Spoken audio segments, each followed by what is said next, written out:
Tere!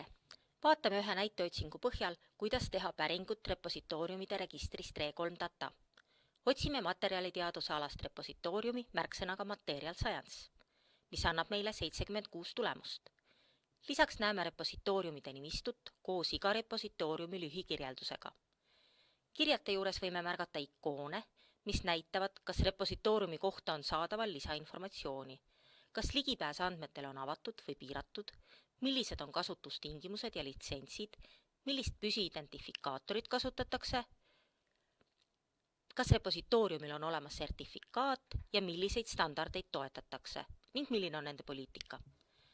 Edasi vaatame, kuidas on võimalik otsitulemusi filtreerida, näiteks teemade kaupa.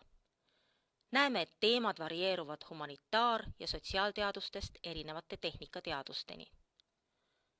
Samuti saab otsingut filtreerida sisutüüpide, andmete juurdepääsu ja muu sellise põhjal. Valime nüüd ühe repositooriumi, et vaadata selle kirjeldust, näiteks Microstructured Database.